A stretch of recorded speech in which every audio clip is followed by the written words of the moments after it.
Hello 515 students, here we're talking about chapter 12 and an introduction to analysis of variance. Analysis of variance is very important for us. In fact, you've done ANOVAs before, ANOVA being the acronym for analysis of variance. The t-test is a special case when I have two groups. It's actually an analysis of variance. If you square the t, you'll get the f that we're going to be talking about in analysis of variance, or ANOVA, which is named after Fisher, who developed the work initially.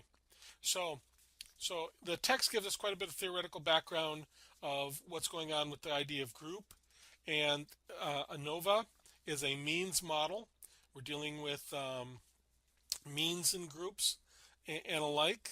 And we have the idea between and within that they had talked about for the ANOVA that we're doing here, which is the one way. It's just a between.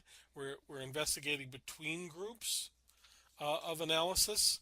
It's important to understand the ideas of sum of squares between, sum of squares within as you go forward. It's a little overwhelming when you first get into it and be thinking about it. But one important concept of the chapter is the idea of the F distribution. If you square t distribution, you end up looking at an F distribution, and it's a positively skewed distribution. We see what it looks like on page 404. And we can see the F values, the F ratios, large ones, being more extreme than the smaller F values. And so we want to understand what that curve looks like, and that we're dealing with a F instead of a T. A T used to look like a bell-shaped normal curve with wider tails, but now we're dealing with the F distribution. That's our touchstone for going back and making decisions about specific things. So we're going to go ahead and just run a one-way ANOVA in this chapter.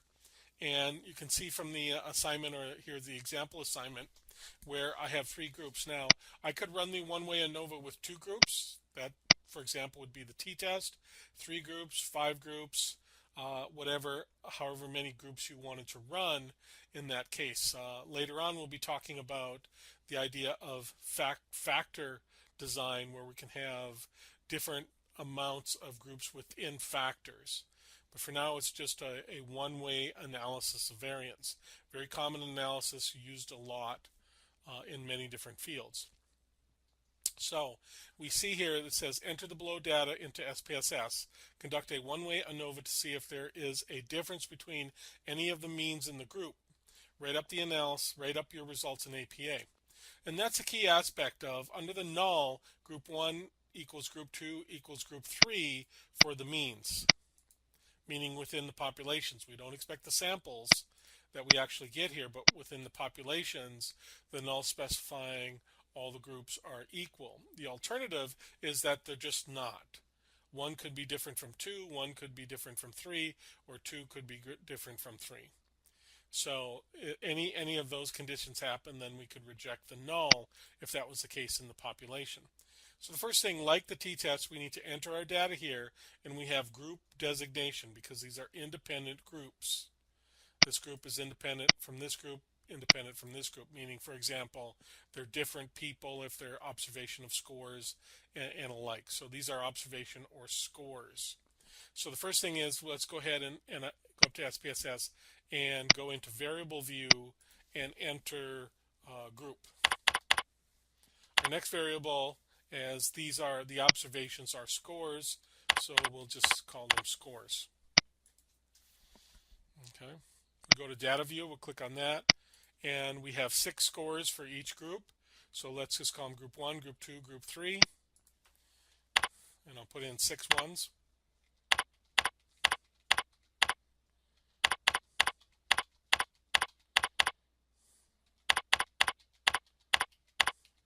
And 6 2s and 6 3s. So that's telling me where the observations are coming from my group. Then I can go to scores, and group 1, the first score was 75. So I'll go ahead and type that in, and then I'll type in all the observations.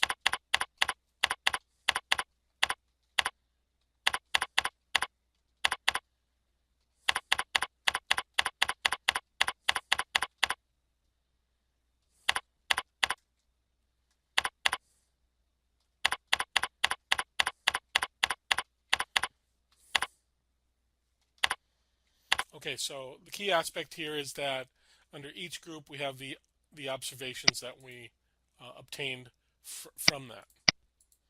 Okay, so the data's in. I'm ready to run my analysis. So I'll come up here to Analyze. Now there's two different ways you can run one-way ANOVA. You could do it from the Compare Means menu here, where it says one ways, but that's not where we want to be right now, because we're going to go on and use more advanced ANOVA techniques. So we really want to be up here in the General Linear Model, Univariate. So I come to Analyze, General Linear Model, Univariate. Univariate implying one dependent variable. Okay, so I bring up this table and I have lots of things in here. I have the dependent variable, in this case that's our scores. So I'll click on scores and bump it over. I have the fixed factor, which is group. Now, the fixed factor means we're interested in that. A random factor is what if I had 6 groups here, and I just wanted to know if there was a difference between the groups, and I randomly selected, say, 3 of them to come into the analysis. That would be a random factor.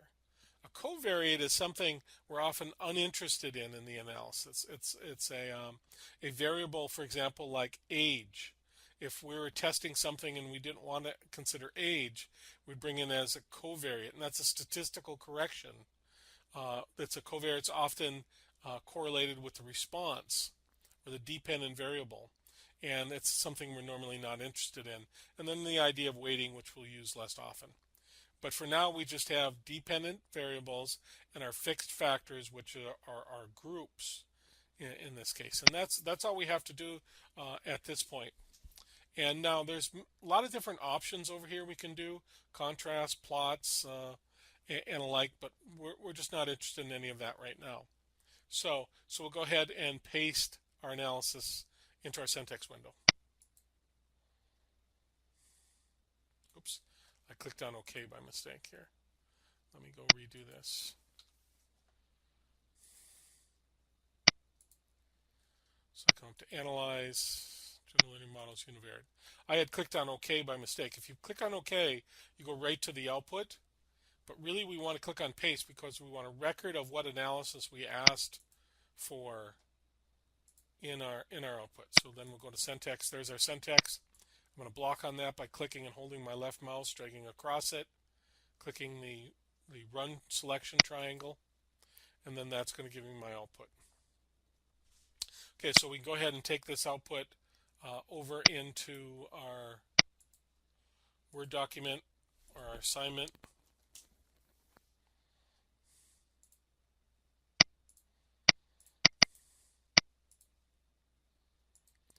And we would also like our syntax. I'm requesting that you include your syntax, so we'll copy that over.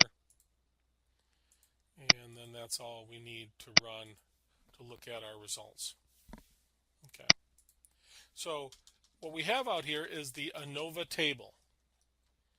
And we need to learn what's going on in this table to really understand how to interpret our results. So we have the type 3 sums of squares, and that's dealing with how we evaluate error around a proposed model. And this is a means model, so the mean within each group, how much did an individual observation deviate from that? Okay, and we have the corrected model, and then we have the intercept, the group, the error, and the total. So what we're really interested in is the group sums of squares, the error sums of squares, and the total sums of squares. That's our most interest. So, and then if we divide each of those by their degrees of freedom, for example, the group sums of squares, we divide that by its degrees of freedom, we get the mean squares. So this is a variance measure, the mean squared error or the mean squared group. And the mean squared error is also very important for us in evaluating effect size. So these are the two issues that we have. Now if you take the mean squared error here, which is 280.911, and divide it into the group mean squares, which is 5.75.722, we end up with the F value. So the F value is a ratio of variances.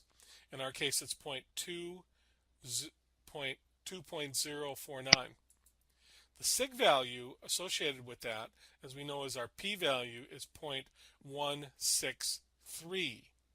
So this is an F test, and it has our group 2 and 15 degrees of freedom.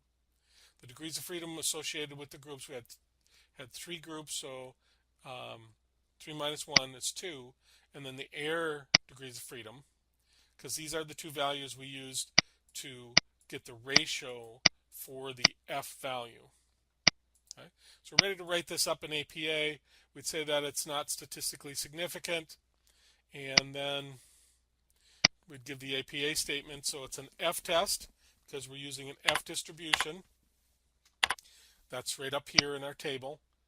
The value of the F for group, which is we're interested in, was 2.049. 2.049, and that was equal to, for our F, oh, I'm sorry, here, we needed the degrees of freedom, so it was an F with 2, 15 degrees of freedom. And again, where did I get that from the table? We're on this group line here, right here. Okay, the group's degrees of freedom is 2. To get this F value of 2.049, we divided the error mean squared, and that has 15 degrees of freedom. So the F has 2 degrees of freedom, in this case 2 and 15. Its value here, we're in the F column in the group row, its value is then 2.049, comma, and the P, let's go up one, so the sig is equal to our p-value,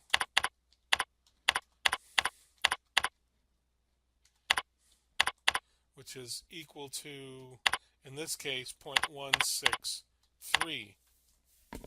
So our type 1 error rate up here is 0.05 for the overall test. So is the sig greater than or less than 0.05? So we want to know if it's greater than or less than 0.05. Okay, so in our case, the P was equal to 0.163, so we know that that's greater than 0.05, and the test is not statistically significant. We don't have any evidence to suggest that the group means here of 1, 2, and 3 are different in the population.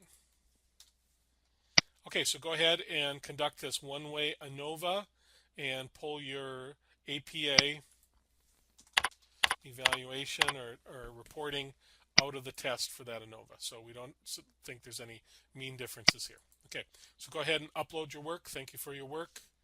And just a couple more assignments and you'll be done.